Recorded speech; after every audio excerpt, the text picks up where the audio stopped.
What's going on, people? We are Tottenham TV here for the Champions League draw live. Not just the last 16, but the whole way to the final is mapped out now today. So very exciting stuff in terms of...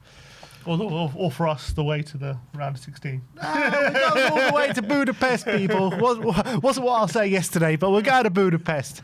And obviously, we can get one or two teams in the last 16, Galatasaray or Atletico Madrid. And it's very interesting to see who gets put on what side of the draw, so we can kind of map out who we could potentially get in the quarters, potentially even semis, potentially even in Budapest. So if we do get Atletico, we get put in the right side of the draw, which is on the same side as Leverkusen, Bodo Glimt and Newcastle. And if we get drawn with Galatasaray, it'll be on the left side of the draw, which is on the same side as Paris, Real Madrid and Atalanta. So on the face of it, I would say the right side of the draw, bit more favourable then, but it depends obviously who gets drawn on which side from the other teams. Yeah, the thing is like, I think if we're in the right side of the draw, it's less likely to make it to the quarterfinals. However, if on the left side of the draw, if we do make it to the quarterfinals, you know, you see a better route there. On the left side? Yeah. Oh, sorry. On the left side of the draw, you can envisage us getting to the quarters, but it's harder to get past. Yeah, exactly. There. Yeah. But on the right side of the draw, the quarterfinal, the last 16 draw is very hard. But after that, you know, it's you can see a bit of a pathway. Exactly. So it's kind of pick your poison at this point. But I guess for us, maybe you just got to think about getting as much money as possible, and that would be getting to the quarterfinals. And I know it's not nice to think about, but we're not going to win this competition, and each round gets you an extra like 10 million or something. So I think if we can just get past Gala, get into the quarters, at least you get a bit of a payday. Is there a world that you can see us beating Atleti? I think there's a world, because you've seen Premier League sides have been very dominant in this competition, and Atleti, as much as they're a very good team, they're not unbeatable. And I saw against Bruges, they were given a lot of trouble against them. So I think, and in the group stages as well, they're one of those teams that they can surprise you with some of the poor results they do pick up, albeit they are, third in La Liga. So they're not doing badly. They're obviously a very good team, but they're not unbeatable. I wouldn't say they're unbeatable, but I think it's more the manager rather than the players they got, which makes it such a hard task. Yeah, I guess they're not the force that they have been in recent years. However, just on the face of things, seeing Spurs in the current state that we're in, going to face a Diego Simeone side, that's the thing. It just massive alarm bells, doesn't it? I mean, I was saying the other day to you that I just can't see us scoring if we play Atletico Madrid over two legs. Whereas Galatasaray, I think it's much more of an even shot if we play Galatasaray. I think Gala, we're favourites. Yeah. As much as they also got good players and a good team. We played them last year and obviously lost. But I think we are favourites in that tie. And I think we've seen in recent games in the Champions League, even though we were struggling with injuries, we played Dortmund and Frankfurt, and we kind of made easy work of both of those teams. So it goes to show the chasm between both kind of Premier League and other leagues. But I think also one thing to note in this draw, Arsenal and Bayern, whoever one of them could have a very easy route to kind of the semi-finals, if depending on what side of the draw they're on. If they're on the right side of the draw, potentially having a route with Leverkusen, one of Bodo or potentially Sporting, and potentially one of Tottenham or Newcastle in the semi. Yeah. Yeah, I mean, Arsenal could get very lucky in this draw right now, which I was looking at that last night and I was like, wow, if Arsenal get drawn against Sporting instead of Man City on the same side of the draw, then that is very worrying, actually. Yeah. It really is worrying. So we got to hope that Arsenal get on the same side of the draw as Man City. However, Bodo, I would like to see a match-up of Arsenal and Bodo Glimt, with how they were clowning on Bodo Glimt last year. Bodo Glimt looked like a different beast this year. They do. They're absolutely playing some scintillating football, and they were on the brink of getting knocked out of the groups. Had some unbelievable results. Remember, they beat Atletico Madrid in Madrid. Yeah. And they've gone on to smash into Milan. It's quite an unbelievable story for Bodo, and it's going to be interesting to see how far they can go. Apparently, I've read an article about them installing an army special forces guy to instill belief that they can actually win the Champions League. Really? Is that what they've done? Yeah. Wow. Bloody hell. Yeah, it's a good point, actually. Tudor did manage Galatasaray. We're all saying it's written in the stars for him to face his old club Juve, but we didn't take into account his old club as Galatasaray as well. Good point. Didn't think of that. Looks like they're bringing out Ivan Rakitic to make the draw. God, they just showed his goal against Tottenham. What a goal that was. Underrated player. Don't underestimate Sporting, says Cantab. Sporting ain't getting further than... What did Sporting do? 8, but... Oh, they finished top 8. All right, let's see. All right, they're welcoming Ivan Rakitic up to the stage now. Are they gonna draw this out like forever? Like this could potentially be like the quickest draw in history. It'll be quick. I think this isn't a big thing. It's not like a big long thing. Look, they're already at the balls already. Have a quick chat. Not like with that them. bloody World Cup draw that took 5 hours. That was insane. I've never seen anything like that World Cup draw. Oh my god! Just kept getting delayed. I think at the point of the draw, they were like over an hour past schedule.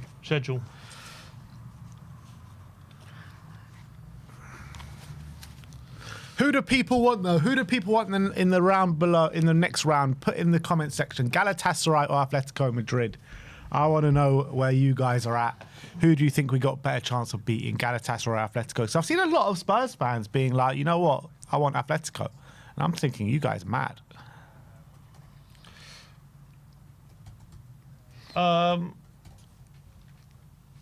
Let's see what the poll says. Who we getting? Yeah, I don't want Atleti. I would much rather Gala, to be honest. But I think Atleti is one of those draws where we go into the underdogs, but they are beatable. So if we kind of turn up, we can surprise a few people. But definitely, I wouldn't want to risk it. I'd rather just get Gala and get into the next round for sure. I think. Okay. 69% saying Gala. Yeah. Cantab saying we will crumble in Istanbul, and he also put that he wants to see Spurs get Atletico, and I'm like, this Istanbul thing is overrated. Don't get me wrong, it'll be a very difficult game and a difficult prospect going to Galatasaray, but they're not unbeatable there. They've lost some really easy games there in the Champions League this year. You also don't need to win. We don't need to win there. Yeah. Go there. People are saying we're going to get absolutely battered in Istanbul. Like, just need to, even if we get a result like we did last year, probably beat them. I think was it 5-3? It was 3-2. 3-2. So I mean, Galatasaray, they drew with Atletico Madrid in Gala in Istanbul. They lost to Royal Union in Istanbul. I guess they beat Liverpool in Istanbul. Doesn't look like they've battered anyone really.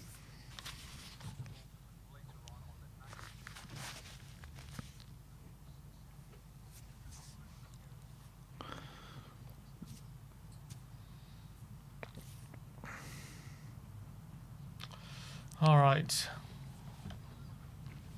They're just going through. Yeah, they're just doing a video explaining the draw. I think Scott Munn's done an interview about his time at Tottenham. I guess we'll get into that. Scott Munn.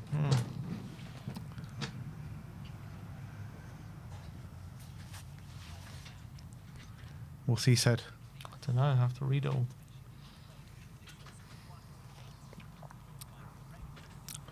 Right, they've just got the tree up on the screen now, just explaining how they're going to draw it out and what it all means. I think it's all pretty self-explanatory, to be honest. Tottenham paired with Liverpool in the seeding. Spurs are 4th seed.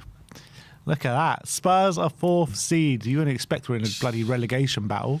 4th best team in Europe, mate. 4th best team in Europe. And we could potentially get relegated. Make it make sense, people.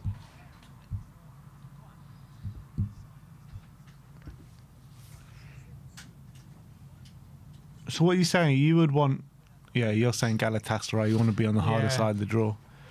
You want to get the glamour-ties anyway. Exactly.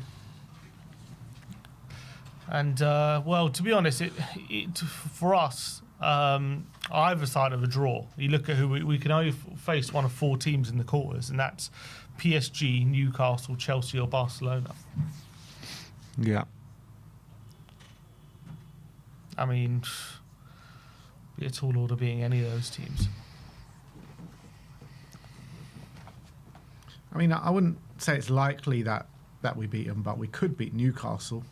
Yeah, they're probably the ones that, but they have to get through.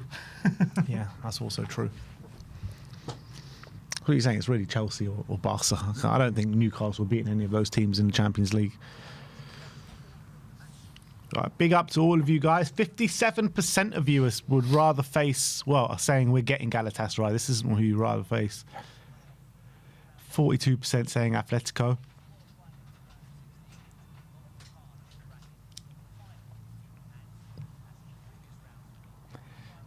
Bobby's saying he wants Chelsea. So we can face Chelsea, what are you saying, in the quarters? Quarters, yeah. That'd be some time, man. It'll be some depressing tie. Could face Barca in the quarters. I've been watching Real Madrid a bit recently. They look terrible, man. Like, surely an English team could knock them out. Yeah. Both Barca and Madrid are just not as good as this year, it feels. Barca are just like a gung-ho, all-out attack.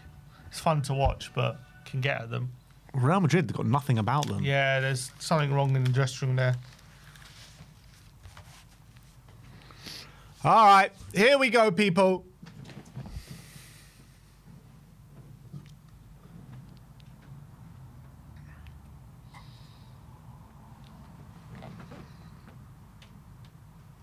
So it looks like they're drawing the left side of the bracket first.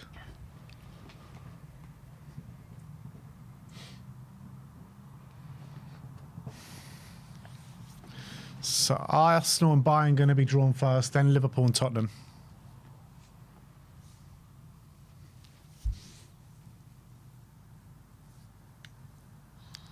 Let's go. Just two balls he has to choose from.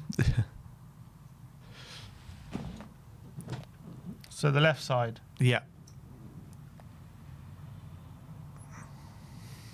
Oh, he can't get the ball open.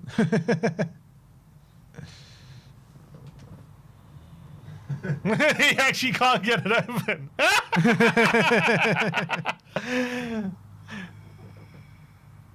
His hands are too soft. Too much moisture. First up is Man City.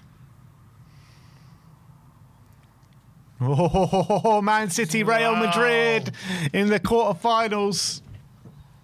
Man City, Real Madrid. Every year they play each other in the Champions League. Wow. Started off with a cracker. That means it's Sporting Bodo Glimt. Wow, one of Sporting and Bodo Glimt are in the quarterfinals. Wow.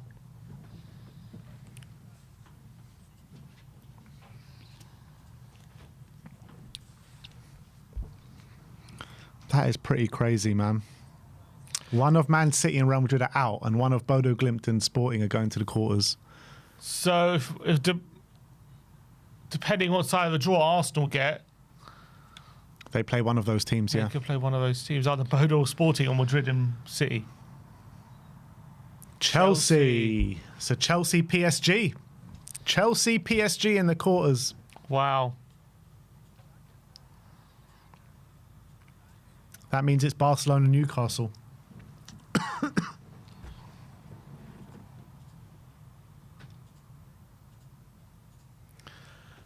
Wow.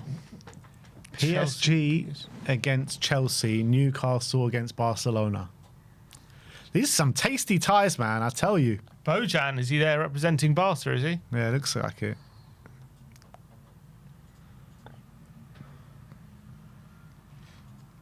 So we face one of those teams in the quarters. Now it's Tottenham. Here we go.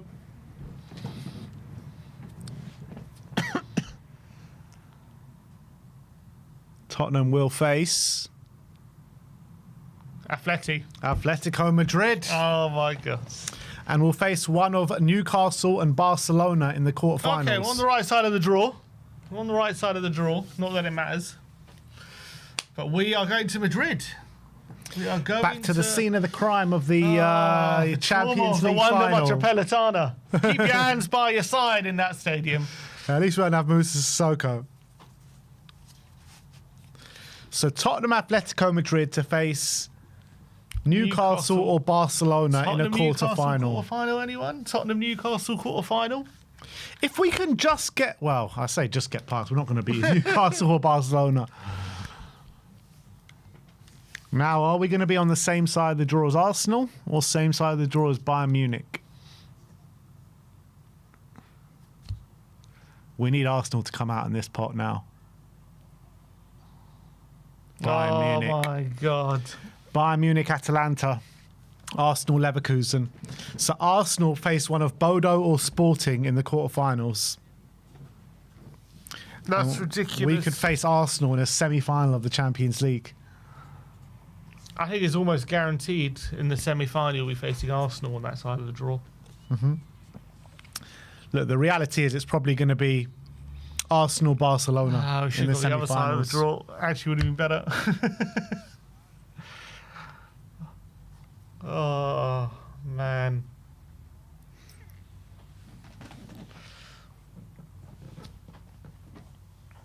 All right, Atletico Madrid. So that concludes the draw, people. Tottenham face Atletico Madrid. Obviously, it's the away leg first in Madrid. I think it's around March the 10th. And then what, is it 2 weeks later or a week later, they come to Tottenham? Yeah, I think it's 2 weeks later. So yeah, I think it's March 11th. I don't know if they've decided the date yet, but I've seen that the Premier League have decided not to move Spurs' game against Liverpool. So I think it's going to be on the Wednesday, which is the 11th. Mm-hmm. I think that's how it's going to be, but I don't know for sure. I guess we have to see when the fixtures. I guess we'll find out today. Yeah. But look, Atletico Madrid, top team.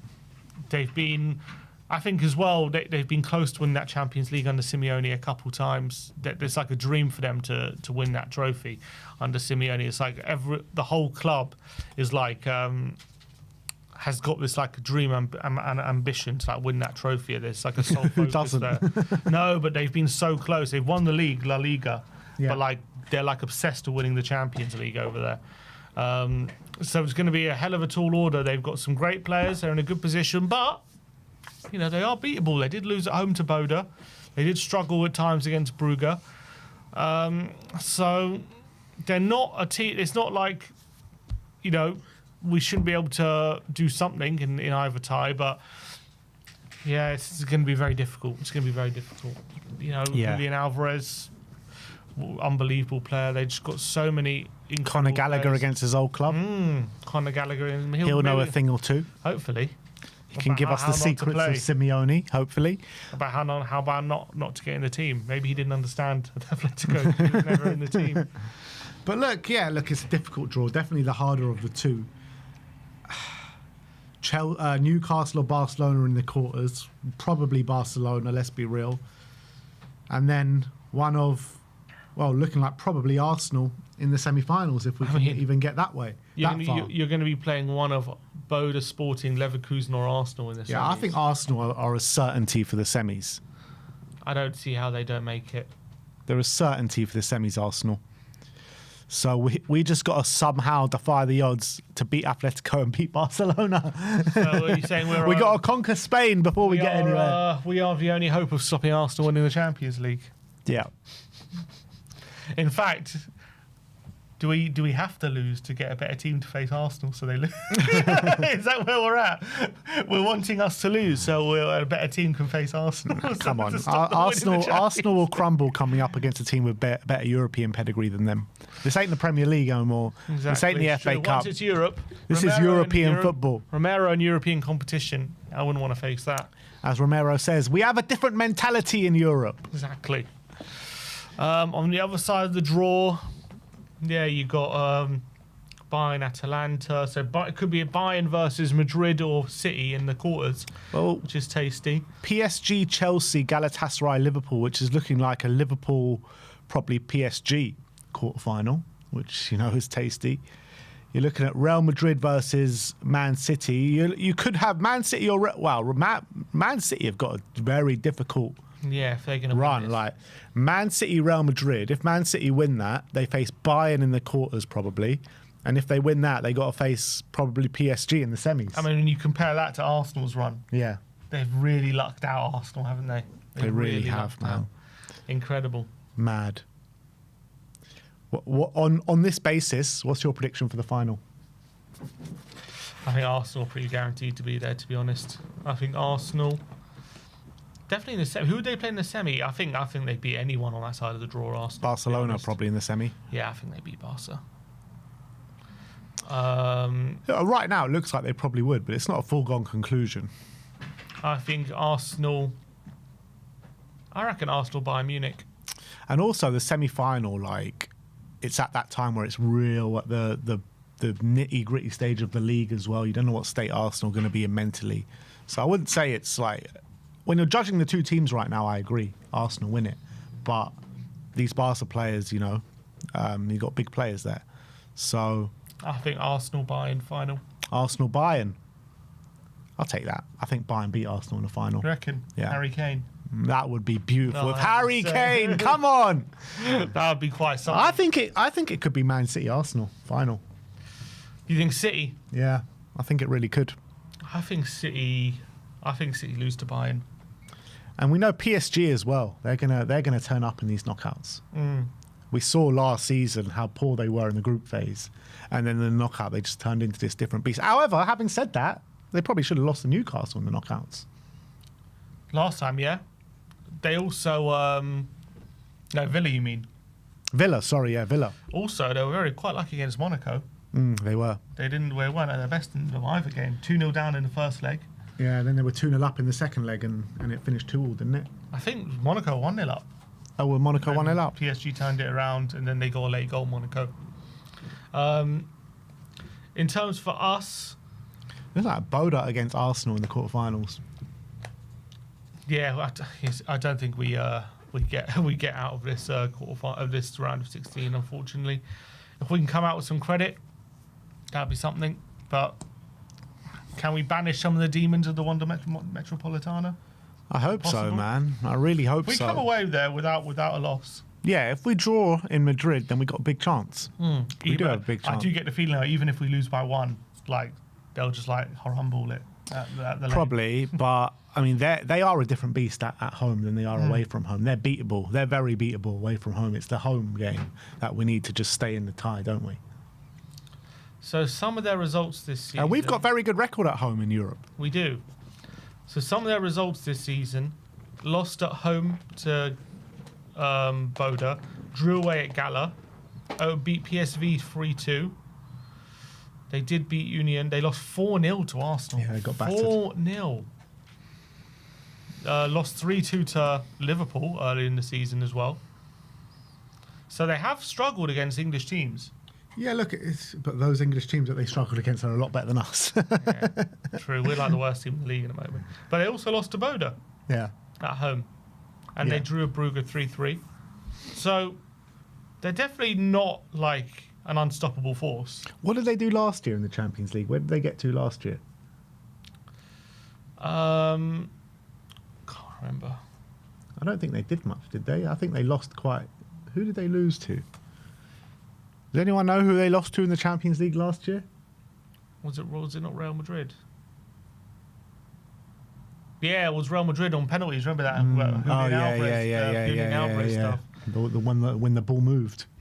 Yeah, the ball moved. Yeah, that was it. Real Madrid. They beat them at home. They went off on penalties. Yeah. Club World Cup. They finished third. Yeah, but level points with Botafogo and PSG. And they went out. Yeah, they finished third but went out in the group phase. There's rumours this is Simeone's last year. I guess there's rumours every year about it. Yeah, literally every single year for the past 6 years they've said that. So I wouldn't read too much into that. But look, it's a tie that is incredibly difficult. It's a tie that is not completely beyond us, but at this stage, looking at Spurs, it does look beyond us. Yeah. I would say that. Especially right now, given the situation we're in. like how we can expect to juggle a relegation battle while also progressing in the Champions League. I think we're going to need before Atleti, we're going to need some wins in the league to just calm ourselves down and give us like some sort of confidence that, you know, we're not risking our Premier League safety by going for it in the Champions League. You know what I mean? So we're going to have to get some wins in the Premier League for that. I think if we're losing all the time and that stress of the Premier League survival is still there by the time the Champions League comes, I don't see us overcoming this Atleti team. Yeah, maybe. But I'm looking at this Atleti team, and if we actually turn up over 2 ties, I think we could do it. However, like if you play like a PSG or a Bayern Munich, like even if we turn up in those ties, we're probably not going through, you know what I mean? Correct. But Atletico, if we turn up, I think we can go through. But the big question is, will we turn up? That's the big question. Yeah. The thing is, physically as well, they're quite a physical team. Yeah, did you not see Igor Tudor putting the Spurs players through their paces? Yeah, feel the ball. Be one with the ball, you're saying.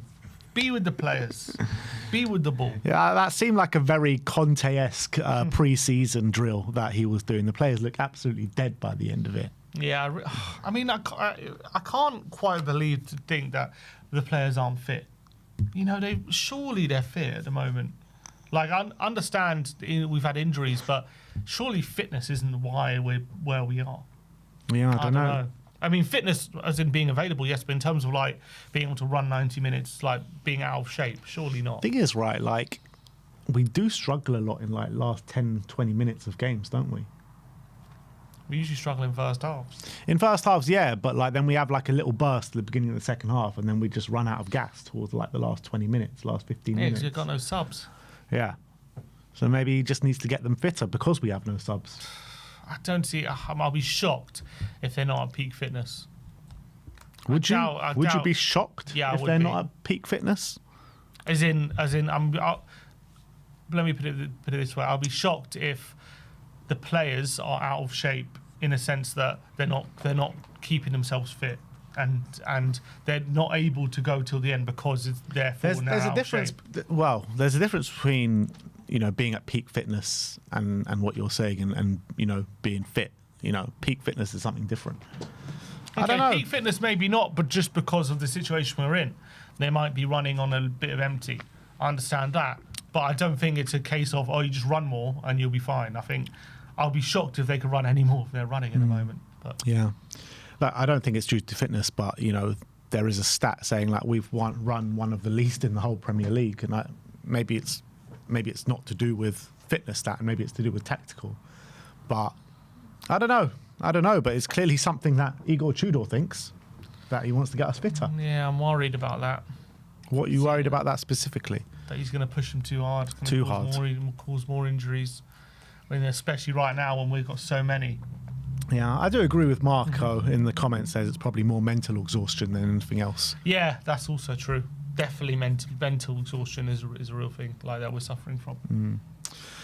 Anyway, that is your Champions League draw. Tottenham against Atletico. Next up after that is potentially Barcelona or Newcastle, and then potentially Arsenal in the semi-finals if we can get through that. So yeah, crazy stuff. Yeah, as you can see on screen, that is the draw. So, I mean, that silver side of the draw is looking crazy. It really is looking crazy. Some mad ties. This is where the Champions League proper comes alive, isn't it, with these ties? And pretty much every game, apart from Boda Sporting and Arsenal Leverkusen, is mouthwatering. Yeah, I think there's some real great ties there. Real great ties. And maybe the chance for Boda to bloody the noses of Arsenal would be something to look forward to if that can happen. But I do fear they'll just bowl them over. If you bring that graphic up again, just for 1 sec, if you look at this here, apart from Bayern Atalanta and Arsenal Leverkusen, I think anyone can win any of those ties. Yeah, pretty much. Those ones. Obviously, there are favourites in there. For sure, like Liverpool favourites against Galatasaray, PSG are favourites against Chelsea. But we saw like Chelsea in the World Cup finals completely wiped PSG off the park. So I mean, like on any given day, any of these teams can win, in my opinion. Even Absolutely. Newcastle. Yeah, Newcastle for sure. I think Newcastle one of those teams where you catch them on a bad night, they can they can give you a game. You know, they're a very good team on their day, and I think they want to show that they're a lot better than the last time they were in the Champions League when they got knocked out of the groups. So they want to obviously go further than that, which they have already, but they want to. I think Barca at St James's, you know, the crowd is going to be well up for it. It's never an easy game at St James's. They've already been to St James's this season. I know, but knockout now, different kettle of fish. Yeah. I wouldn't be surprised if Newcastle beat them at St James's. Yeah. I would not be shocked at all. So the first tie of that will be at will be at Nou Camp. First tie of that will be at St James's. Oh, will be at St James's. Okay. Well, there you have it. Let us know your thoughts on the Champions League draw in the comment section below. Let's move on and let's talk Fulham away in the Premier League. Igor Tudor did do his press conference yesterday, so let's get into the team news. So, good news on the injury front when it comes to Porro and Richarlison. They are both back. Sorry, Porro and Danso. They are both back and available for this weekend. He did go on to say whether they're fully fit and ready to start is another thing, but they are fit and available, and they were seen I've seen them in the training and they looked all right, so they're going to be available. Richarlison, we know he came back last week, so he's got another step to recovery. He was asked about a doggy, Kulusevski, Maddison, when are they going to be fit? He goes, I don't know. He's so dismissive. He's like, I don't know. He's like clearly just like didn't even want to answer. Obviously, Maddison, Kulusevski, long-term injuries. Bentancur, Kudus not going to be fit till April time. And this is game 3 or 4 for Cuti Romero. Yeah, it's getting him back pretty soon, which is great stuff to hear. It looks as though the graphic thing ain't working, so we might have just to wing it, unless you can get it working on yours. Let's see. Oh, there we go. Yeah, it's working. All right, let's get into it. Are we going for a 3-4-3 or whatever variation you want to call it? So it was like a 3-5-2 last time. I hope he changes it. But then how is he going to change it? Because I think Solanke, okay, we'll get into the lineup, but let's say 3-4... 3-4-1-2, I like that. 3-4-1-2. Yeah, let's go for that. Cool. Okay. So in goal, Vicario, we know that. Apparently, so Kinski was out of the squad last time. Apparently, he picked up a knock. Oh, really? Bloody hell. Where's he picking up a knock from? Keeper getting injured. That is madness. That is mad. Anyway, Vicario in goal. A back three. One of the back three that we for sure know is Mickey van de Ven. Van de Ven. He also spoke about Van de Ven. His presser set talking about the clip going around saying it was a non-issue, misrepresented, wasn't quite what people thought it was. But yeah, so he said there's no worry about Mickey not listening to him or anything like that. Yeah, it's good to hear from him. So Mickey van de Ven in a back three. Now, we've got a few options that we can play around with. Obviously, Kevin Danso's back fit now. Dragoshin played against Arsenal, didn't do himself any favours. Got João Palhinha, who's been filling in at centre-back. I think, first and foremost, Kevin Danso comes straight back in. I think he has to. Yeah, I think needs must at the moment. He was looking all right in training. I was watching some of the videos, and he seemed to believe. Look, I guess you don't really know, but he looked all right when I saw him. So I'd really, if he's close to being fully fit, I'd get him back in. And then to make up that back three, basically it's between João Palhinha and Radu Dragoshin. I think he's going to go Radu. I think he's going to want 3 natural centre-backs in the back line, in line to put a João Palhinha probably in the centre of the park. Yeah. As much as it's might not what we want to see, I think that's what he's going to do. I don't know if he will. Because then if we put Radu there, and we're saying he's going to play João in the middle, but João who with Connor? Probably, yeah. Yeah, I guess he could do that. But I don't think that's a particularly good thing to do. I just don't think João and Connor together, I think, are they ever going to pass to each other? You know what I mean? I'm sure they'll pass to each other, but I don't know if they'll pass forward. I'll be tempted to go Basuma and Connor again if we're going to do that. I don't know. He might even just go Zhao and Basuma, you know. He might do that. What, and drop Connor? Yeah. He might. I wouldn't bet against it. I think he's going to go for the most solid team defensively, not to have any of these mishaps, and hopefully we can nick one down the other end. You know, he's spoken about it don't matter about style and all this right now. All it matters is about getting over the line and getting some results right now. So I think he's going to go kind of solidity first over everything else.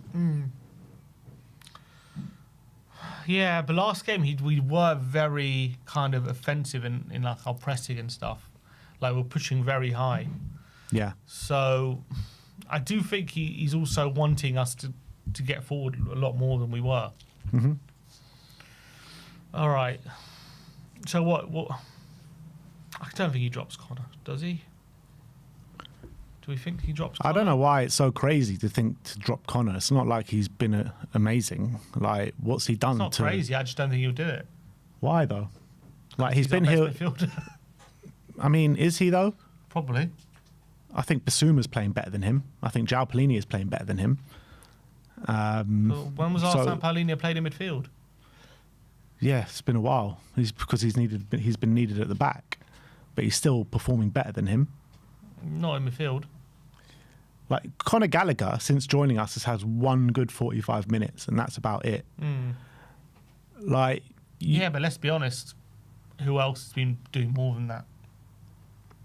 I think Basuma's been better since Connor's come. Basuma's been better than him. Yeah, I would say that. And Sar's not exactly done great. yeah, Paulinho's not been playing midfields. I mean, Basuma's as well been better than him, but he's been fits and spurts, hasn't it? yeah. I don't think he drops him. I don't think he drops Connor. I think he's gonna play him. And I don't think he drops João Palhinha. No. So it's got to be them two then. See, I think he drops Radu. I would like to see him drop Radu, to be honest. He does. I'd like him, but I just don't think he will. Why? He's not good. Because he's a centre back. Doesn't matter. He's not a good player. I think it's harsh to call him not a good player. I think he's returning from his ACL. Maybe because he's returning from his ACL, there's a point there. But he is a defender. I understand that. I don't think he's great. I really don't, especially right now.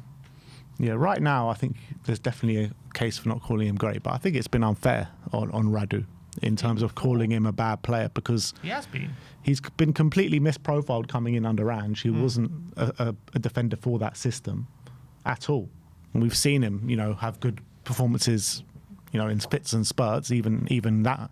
But even for his country, he was absolutely brilliant at the He's good international at heading the ball tournament. away, clearing the ball, but any basic to defend. Like Craig Dawson can do that. Doesn't make him a good player. You think Craig Dawson's on the same level as Radu Dragusin? Absolutely. Nah, come on, man. Why? Craig Dawson was a good Premier League defender. He was okay. Yeah, that's my point. I think Radu's better than that. I really don't. I really don't. I'm not even sitting here saying Radu is like a world beater. I just think he's been a bit unlucky since coming here. I don't see him seeing any evidence that he's much better than a Craig Dawson type defender. Like, he's had some really good performances for us, Radu. Craig Dawson had some great performances for West Ham and West Brom. Yeah. Wolves. Anyway. So wing back. Porro, we're going straight back in. Yeah, for sure. For sure.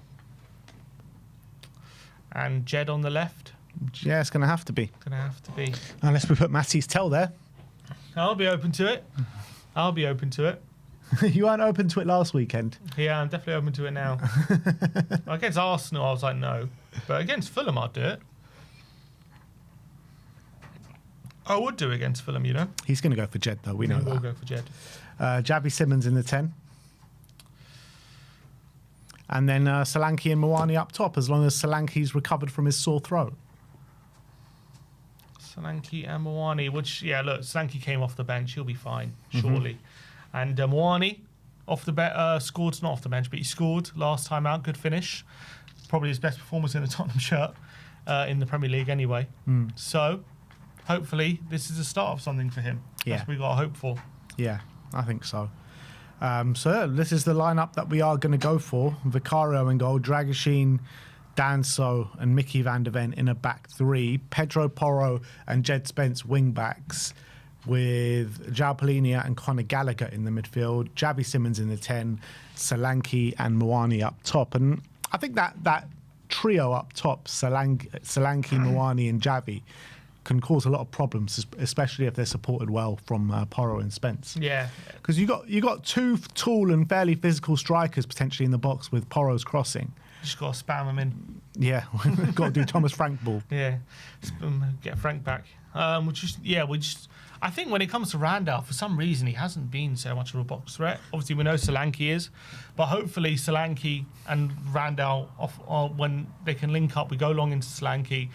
Randall gets close to him. I remember it was when one of Moani's better games was PSG away, playing up front with Richarlison when they were able to play off each other. We need to get a similar dynamic here, I think, with Moani and Solanke.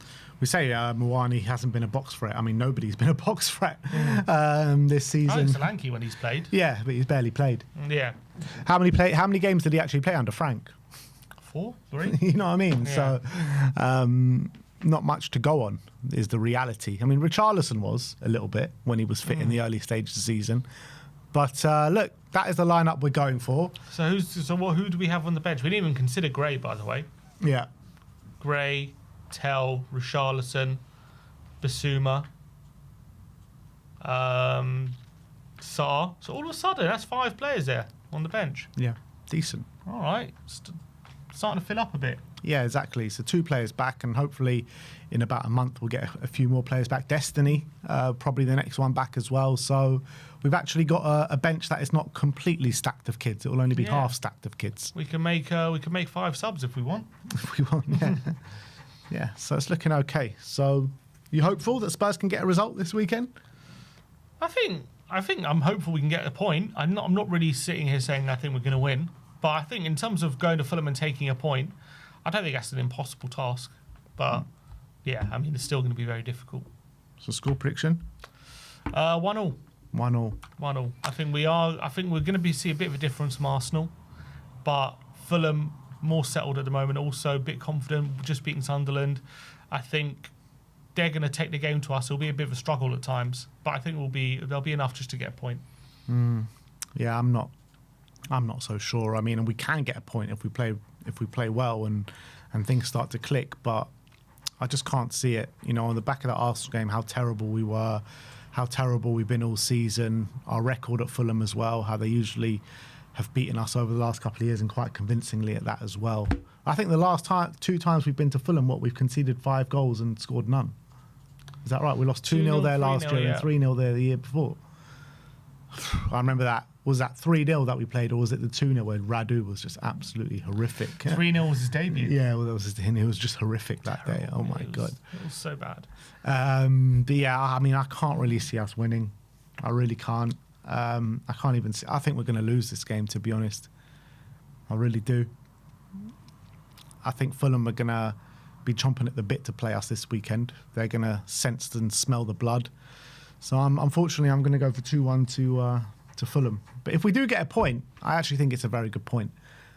Because, you know, you look at, if Spurs get a point, looking at Crystal Palace midweek, where that's a real game where you can get 3 points in. And all of a sudden, if you get 4 points in the next 2 games, then that's looking decent. Yeah, if we can get 4 points, I think, especially with West Ham, got Liverpool. I can't remember if they got midweek, but they got Liverpool this weekend at Anfield, so you've got to hope they don't win that game. So all of a sudden, if we get 4 points, we could be pulling ourselves away from that relegation conversation in the medium term, short term. So I think we're going to learn a lot about this team under Tudor as well this weekend in terms of, I think against Arsenal was always a chance, whatever team we put out or anything or however we played, that we were just going to get battered and we were going to lose quite badly. Obviously we were hoping, you know, grit, determination, passion out be enough to be a bit of a leveller. And it was for a time until it wasn't, and they took the game away from us. And that obviously we ended up losing quite convincingly. But in these kind of games, and obviously the quality should be a bit more even. Tactics come a bit more into play when it comes to the separation, and hopefully Tudor having us a bit more on the front foot, we'll see how that affects the team and how much more confidence it gives them, I think, on Sunday. I think we need to have a really good start just to instill a bit of confidence into the team. And if we can, go ahead a bit early, get an early goal, put them under a bit of pressure, then that gives us a good platform to build off, doesn't it? And, Tudor's spoken about the bad habits. He's spoken about the lacking of confidence. If we can just go ahead early, instill a bit of confidence, then, you never know. We can even take away a win. 100%. Look, it's not impossible to win this game. Fulham aren't some unbeatable force. Like, they are beatable. You get an early goal, all of a sudden, you gain the confidence. Look, I still think we got better players. With the players we've got available now, with a few coming back, I think we got definitely a team that should go toe-to-toe with them at the very least. There are definitely some things about Fulham that do worry me. And that's first of all is their wingers, the fast wingers, Kevin or Chukwueze. I think in these games, especially with us playing a back three, I am worried about those players. They are they're very pacey. If we're pressing up like we did against Arsenal, leaving all that space, it's primed for people like Kevin and Chukwueze to kind of really exploit that. Obviously, Harry Wilson, he's been in great form all season, and he's one of those. If we don't get at him and make sure he's got no space, if you don't deny him space, he can show in this season he can hurt you. And we've been playing like Wilson on the wing. Obviously, he scored against us at the Tottenham Hotspur Stadium with that horrible mistake from Vicario. You're going to have Smith Rowe there in the 10, he'll want to, dampen our hopes of survival. Raul Jimenez scoring 2 goals in the last game. He's been pretty good this season. The player that impressed me the most, actually, on the weekend for Fulham was Iwobi. Iwobi, if he gets in the groove, he's such a hard player to deal with. Yeah, he's one of these players where he's good at everything. He's a good dribbler. He's strong. He's half decent passing. He's not really the best shot, but he's like okay at shooting. I think it was Lampard who first put him in midfield for Everton. That found that position for him, and ever since then he's like been quite a good player there in central midfield because he can tackle. He gets stuck in if you can get his positioning right. He's just like kind of like a jack of all trades, and I think Marco Silva's also been playing him there, realised that. But he's also very versatile. You play him on the wing, you play him centre mid, in the 10, could play any of those positions, and he's can do a decent job. I wouldn't say he's like incredible, but he's like pretty good everywhere. Yeah, no, he definitely is. And you're looking at Fulham's home form. Obviously, they're on a good run there. Did lose their last game there to Everton, but before that, they had won 4 out of their last 5. But before that, they lost to Crystal Palace at home, and Crystal Palace have been pretty awful for a long time. And if Crystal Palace can go there and win, surely we can go there and win. Come on. Palace beat Fulham. Yeah. Well, it was quite a while ago, but they still beat them. How long ago was that? It was back in December. Well, Palace weren't as bad as they are now back then, weren't they? But yeah, look, we can win. We absolutely can win this game. As I said, Fulham are not like some incredible team. They're a decent mid-table team where they always make it difficult for you, and they quite like consistently find ways to make it hard for you. Very rarely just like get absolutely battered. But it's one of those where Fulham's just one of those teams where you kind of have to be at your best or near your best to win, because they always make it difficult. But also, they're also like not some unbeatable team. Like, it's not like if you're at your best, you usually win that game. That's the kind of thing with Fulham. So it's whether we're going to be at our best or not. It's always underwhelming going there. We're never at but we always seem to just, in the last 2 years, the performances that we've had at Fulham have just been absolutely atrocious.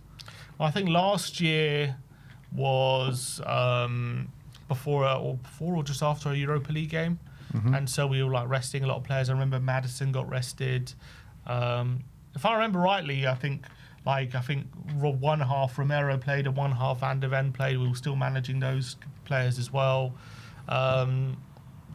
So it was kind of just one of those where... So Van der Ven didn't play at all. Romero went off with like 20 minutes to go for Maddison. So we're still managing the centre-backs.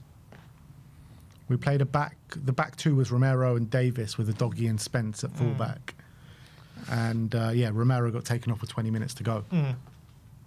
But Van der Ven that was it. Van der Ven was on the bench and he didn't come on, which was I remember quite curious. I remember it was one of those. It was like a very close game up until like 10 minutes to go or 20 minutes to go, where they just scored 2 late goals and ended up winning.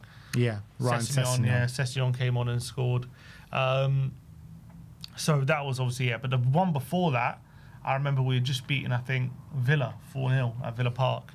And we were like, okay, we're going to get top 4. Everyone was like buzzing. And then that was like a bit of a reality check, that game. Like it was a weird game though. Like we got battered 3-0, but we had so many chances. Like I remember Johnson and Werner both missing absolute sitters in that game. And it was a weird one. Like we had lots of chances, but we ended up just getting battered in the end. And I remember João Palhinha was phenomenal that game. So I think Fulham's always a tough place to go. Craven Cottage is always a difficult place to go. Even saw, this season when Man City were 5-1 up and they ended up nearly clawing it back and making it 5-4. So they're always a difficult team to play against. But if you're at your best and you play to your potential, we have the players to win the game for sure. Yeah, definitely. And, he was talking in the press conference, wasn't he? He was asked, what's the possibility of you going to a back 4 as opposed to a back 3? And he said all options are open, right? I mean, we've seen managers say this in the past and it just hasn't made any difference. But with the players that we have available, should a back 4 not be what we do go for? Probably. I mean, well, to be fair, with Porro now back, I prefer Spence at left back rather than left wing back, if I'm being honest. I think Porro obviously can play wing back. Yeah, and to be honest, you'd rather, in terms of the centre backs, just have Danso and Van der Ven. That's what I'm saying. So you go back 2 of Van der Ven and Danso, the fullbacks like you mentioned. Then you have 3 in midfield, and I guess you can put Tell on the wing or something like that. Yeah, you're probably right. I probably would go forward to back. I think it is more suited to the players we have available until Romero comes back, especially in a doggy. And then all of a sudden you say back 3, you can do it. Because if you go for a back 3 with Romero, Danso and Van der Ven, that's a back 3 we're comfortable with. Yeah, for sure. So that's a good back 3. That's what I'm saying. And that's did us well when we were playing a back 3, ish. In certain games. Frank, yeah.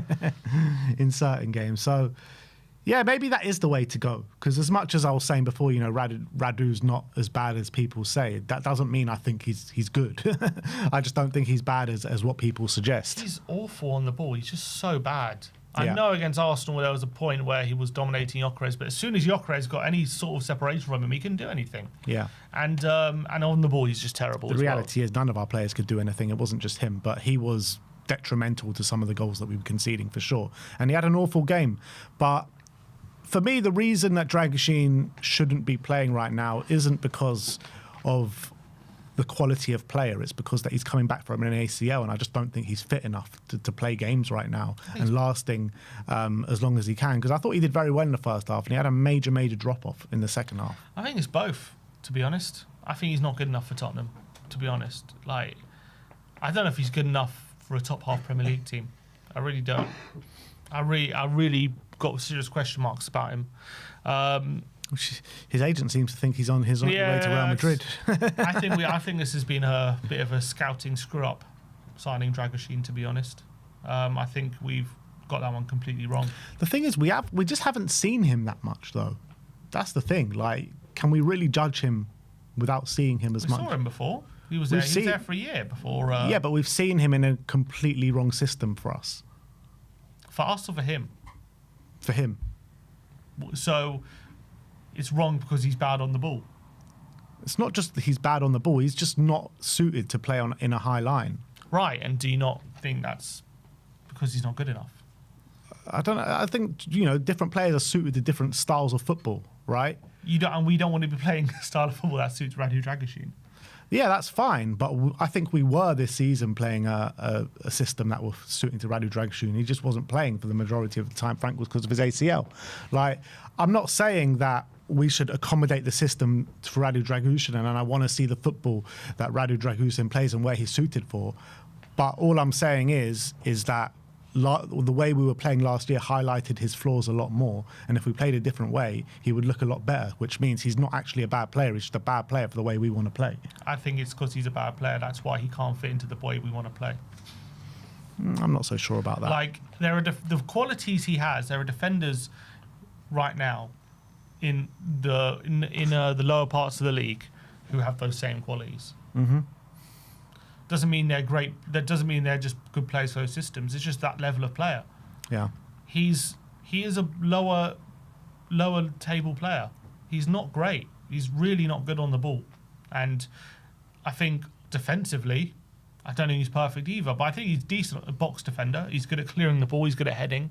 But when it comes to tracking his man, positioning, when it comes to his confidence on the ball, it's not good. And I think it's just been a terrible mistake signing him, to be honest. I think right now, obviously, he's recovered from the ACL, so it's harsh to really be overly critical on performances currently. But I think overall, what we've seen from him, I think we've spent 30 million on him, and I don't know why we did that.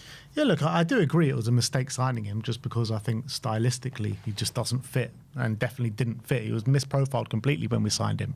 But you keep saying stylistically, he's not good enough to be a top 6 defender. Yeah. I mean, yeah, I do agree with that, but we're not a top 6 team. Okay, but that's when we signed him. That's what we wanted to be. Mm-hmm. We and in certain games, that 4-0 against Man City, I thought he was incredible that day. Yeah, and he has had good performances for us as well, even in a system that doesn't suit him. And actually, when we defended a bit deeper under Ange, when he did play, I thought he was okay. There were games which was horrific. He gets sent off in the first 4 minutes as well in the Europa League game. Like, he's had some terrible games for Tottenham, don't get me wrong. But look, I would sell him in the summer. Yeah, and so would I. I'm not sitting here saying he's unbelievable. I think we should keep him. I just feel like the criticism of him is just a bit over the top. He shouldn't be playing. I would rather Paulinho at centre back than him. And that's fair enough. That's fair enough. I probably would prefer Paulinho in centre back over him as well. Like, I just think in recent times, or maybe at times, he gets used as a bit of a scapegoat, and I don't think he's a top defender, and I agree we should sell him. But he's not as bad as people say. That's all I'm saying. But well, how bad is he? How bad is he? I think he's like a mid-table defender. Probably to the level that we're at right now. Well, we're not even mid-table. We're fighting relegation. Mm-hmm. And that's probably his level, around about where we are right now. I don't think any Premier League clubs come in for him if we sell him. I think you'd be surprised. I think some Premier League clubs would pick him up. I think he goes back to Serie A. Yeah, and he'll do very well there. Like he did when he came to us. He was a very good defender in Serie A. He was all right. He was good. And that's why we signed him. Because he played well in Serie A. We thought we were finding some gem. He wasn't. We were wrong. Well, we signed him off the back of good performances in Serie A. That's why we signed him. He was playing for a team who were like lower mid-table, weren't they, Genoa? Yeah, and now he's at a team that are lower than lower mid-table. There you go.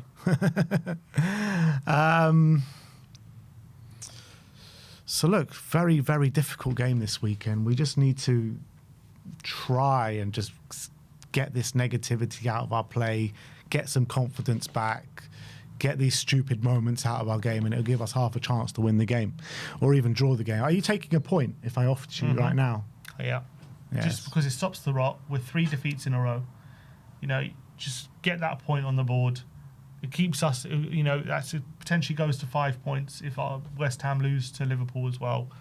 And I think just, especially if we play well, unlucky not to win also, if we just take a point, you get a bit of confidence out of that, and all of a sudden you start to believe that we're not going to be pulled in. I mean, we are into this relegation fight, but I think you start to believe you can pull away from it very quickly all of a sudden, especially with the fixtures we got. Like, we do have fixtures. Yeah, I mean, we've got Liverpool away coming up. Okay, but I'm saying from now to the end of the season, we have the better fixtures when it comes to the race for the relegation. Yeah, by some way. So the fixtures are there. It's all about taking advantage of that. Right now, it's hard to envisage us doing that. But if we can start getting confidence, all of a sudden, the fixtures are there for us to take advantage to pull away. The 2 most important games that we have coming up in the next month are Palace at home and Forest at home. If we could get 6 points out of those 2 games, then I think that will start to ease a lot of people's nerves. I think we'll be fine if we get 6 points out of those. I don't see us going down if we get 6 points in those games. Yeah. The Forest game is obviously very difficult, but Palace next week, no questions asked, no excuses. We have to win. We have to win. If we don't win against Palace next week, then we are in deep shit. Yeah. We are seriously in deep shit. If we don't win either of those games, then all of a sudden you're like, we really are favourites to go down at that point. Exactly. So yeah, saying Brennan is so typical. He's not. He hasn't he got an scored assist yet. last night. First goal contribution for Palace. He hasn't scored. Just wait till he gets into that Tottenham Hotspur stadium. You wait. Just you wait. You can just imagine now the Spurs fans singing, Johnson again, ole ole, and he just dunks on us.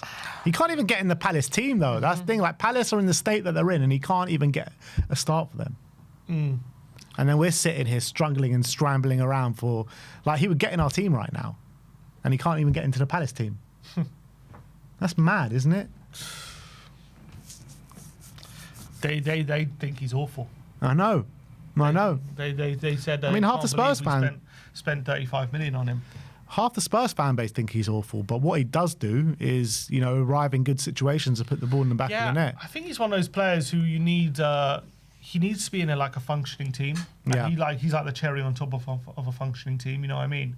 Whereas if you're expecting him to provide for you special moments, then he's not really going to do that. Yeah, I don't think probably in his career he ever has a better season than he had last season. Ange knew how to play him to a T. Probably Johnson was the biggest beneficiary of Ange's tactics in our squad. 100%. I think it made up for his flaws a lot, the system that we played. Because he got making the right runs. He was so good at timing his runs in the box. And we just never, under Frank, he was just used to be like a winger that spams crosses in the box. And that's never going to work with Brennan. You need to get him in the box. He was playing on the left. He just didn't know how to use him. Yeah, exactly. Which is weird because he wanted him at Brentford. So you assume he had a plan for him. He wanted him at Brentford, and then he was the first player that he sold at Spurs. Make it make sense, man. I'm looking at Fulham's team. What are we targeting as we think is maybe one of their weaknesses? Is it Sessegnon on that side? I mean, he's been quite good for them, but you see something. You look at Sessegnon on that left back, thinking we can get down that side. I think we can get down both sides. Tete is obviously a very good defender, but with Tete, you can buy a lot of fouls off him. So hopefully you can get a few free kicks in and around the box. Like Tete, he's a very strong tackler and he gives away a lot of fouls. So I think if you ask both those defenders questions, then you can, probably buy a few free kicks on Tete's side, but actually get in behind Ryan Sessegnon as well. I think definitely the fullbacks are probably the two spots where I say, that's where we can get at them. I think we're very important for our centre forwards to really pin themselves onto the centre backs and back into them, create that space for Xavi just to wander into. Because if you got Xavi kind of floating, because if they're playing Iwobi and Sander Berge, similar teams they played against City a couple of weeks ago, you got Iwobi and Sander Berge in the middle. If we've got Connor and Paulinho there in the centre, you've got Xavi floating, and then you've got the two centre forwards pinning their centre backs. There should be some space there, and then you've got Porro and Spence really spreading the game out wide, so keeping the fullbacks kind of stretching the pitch a lot. I think the gap should open. I think a back three against this team, especially as Iwobi isn't the most defensively minded central midfielder, Xavi could be able to find pockets of space there, I think. I think Sander Berge will be that one that's kind of trying to track his run. Sander Berge is a very good player. Very good player. You got to have Paulinho just ruling the roost in the middle of the park there. I think it's important to have a João Paulinho in the middle of the park of this game. He knows that pitch really well, and he knows that team very well as well. He'll know the runs and he'll know the way Marco Silva likes to play. I think João Paulinho could be a very important part of the team this weekend. Yeah, he just needs to be able to pass forward. Yeah. Or he can just score an overhead kick in the box, one of the two. Just put the ball in the back of the net, like he says, tactics. I don't care stylistically how we play. It really doesn't matter. We just need to get the result. And Raul Jimenez got a brace last game. Yeah, he's a good player, Raul Jimenez. He's scored 8 goals this season, 3 assists in 26 games, 12 last season. So, I mean, really come back from that injury. Yeah, exactly. So he in that 1920 season for Wolves, he scored like 17 or something in the season. He was so good. I mean, I know he's recovered, but before that head injury, he was literally one of the best in the league. Yeah, He was unbelievable. everyone wanted him. Yeah, Everyone wanted him. Such a shame. I mean, I'm so happy for him that he's got back to like a certain level, and he's, you know, he is a good striker again, which I'm delighted for him for, because you know, we've seen other players like Mason, had to retire because of similar head injuries. So no guarantees that he even had a career. So the fact he's back scoring goals again is great. But before that injury, he really was so unbelievable. He was so great to watch as well. He scored some brilliant goals. And he was such an exciting, fun player. So it's such a shame I don't really see as much as that anymore. But he still scores, which is great for him. He scores, but he's always a threat, and he always imposes his physical dominance. Raul Jimenez, he's a very physical number 9, and it's something that we need to watch out for, because he's always a threat. No matter what you say, like, he always has a chance or two in a game, even if he doesn't put it in the back of the net. He's always there. You know, his positional sense is very good as well. So he's definitely someone that we need to be wary of, 100%. Well, we've got 3 centre-backs to do it, so... Yeah. The thing is, with those centre-backs in Bassi and Joachim Andersen, like you mentioned, if we can get 2 up front and match them and press them man for man, they're good players and they're both kind of decent on the ball and they're both physical, but they are players that you can get at as well. Yeah, I would say definitely Andersen, I think, is a player you can probably bully a bit more than Bassi. Bassi's extremely good physically, but he's not so good on the ball. Whereas it's the opposite with Andersen. He's like, physically, I'm not saying he's weak, but, you know, Solanke would fancy his chances up against him. But on the ball, you know, you got to watch those switches of play. That's obviously something that he's extremely good at. He's very good with his long passing range, Joachim Andersen. So I think whoever's on that side, whether it be Mawani, Solanke, just close them down. Make sure those long passes aren't being made available, because he'll pull them off. Andersen, he's very good at that. Yeah. We just got to watch ourselves. Like, just tricky. They're such a tricky team to play against Fulham, and Marco Silva comes up with all these kind of tactical things to combat each and every team in each and every game, and they seem to find some sort of tactical edge in most games, even if they don't win. You know, they're a threat. So you even look at that Man City game all those months ago when they lost 5-4. Like, they were well in that game, weren't they, right till the end, causing Man City hell of a lot of problems. I think the thing that we have potentially going for us in this game is that maybe we could catch Marco Silva off guard here a little bit, because he'll see the way we set up and played against Arsenal, but we might look to set up a bit differently and play a bit differently in this game. So he won't know the way Spurs are going to actually play this game. Yeah, I mean, judging by what we did against Arsenal, he'll make plans for that. But as Equal said, everything's open. And I take his word for that. I think maybe he will change it. Maybe he'll look at the formation. It's not like he hasn't played a back 4 before in his career. It's been a long time. It has been a while, but he has done it. So I think needs must in most situations. But look, I presume he'll play a back 3. But how he'll play the back 3, we don't know. Would it be maybe he'll be put Tel up front with Solanke, or maybe he'll go in a different way? You know, you don't know for sure. I would like to see him go for a back 4, not because I do think it fits us a bit better with the players we have available, but also just to spring that element of surprise on Marco Silva, because he'll be probably planning for that back 3 all week in training. So if we do that back 4, it will bring that element of surprise, won't it? And I think it makes us more of a threat going forward, because I think we're not the problem I have with this team that I'm looking at, this particular lineup, is down the left, I don't see us having much. Like Spence is going to be in charge of that left-hand side, and he doesn't get forward that well when he's on that side. So all of a sudden, everything's going to be focused down the right, and I can see Fulham getting some joy down the other side, and I'm kind of worried about that situation. Whereas if we play a back 4, you have Van der Ven, Danso, Porro right back, Spence left back, and then you've got Tel ahead of him. Then you've got Tel, you've got Javi in the 10, you've got Solanke or Mawani, maybe Mawani on the right. So you've got options there, and all of a sudden you're more of a threat, I think, going forward. When Romero comes back, which will be for the Liverpool game, would you toy with the idea, if Udogi's not back, going for Van der Ven left back and Danso and Romero in a back 2? I think that's the best way to go. I really do. Like, Van der Ven plays there for his national team. We've seen him, how good he can be at left back. such speed. Yeah, I would have him basically being a left back, but just like hanging back a bit, not like marauding, but like given opportunity, you go forward, but just give Porro that license to bomb on and get forward and be in the final third. Whereas he just So he still makes that kind of back three. off the ball, back three, and off the ball, but on the ball, like he goes out to the left and just. Because I actually think his box defending is probably not as good as Romero and Danso, to be honest. That's probably one of his weaker points when crosses come in. Albeit he has got better at it this season. He has, but I think Definitely in the Danso and first half Romero, anyway. I think, are a bit better than him. Yeah, I agree. So I think him on the maybe that's why the Dutch national team don't never play him there. So I think I would definitely consider it. Yeah. That's probably our best back four at the moment. Look, interesting games. Obviously, you're going to be here on the watch along with Super Sai. I'll be at Craven Cottage. It's going to be. Get in the boat there? No, I'm not getting the boat. Get in the boat. I'm just getting straight in and straight out. Let's hope. Let's hope they can spring a surprise Tottenham this weekend. Big game. Big game. So come and join the watch along, people.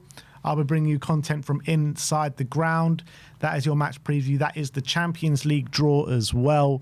And I'm hearing that the game is going to be priced at Category B, Atletico Category Madrid. B. Apparently so, yeah.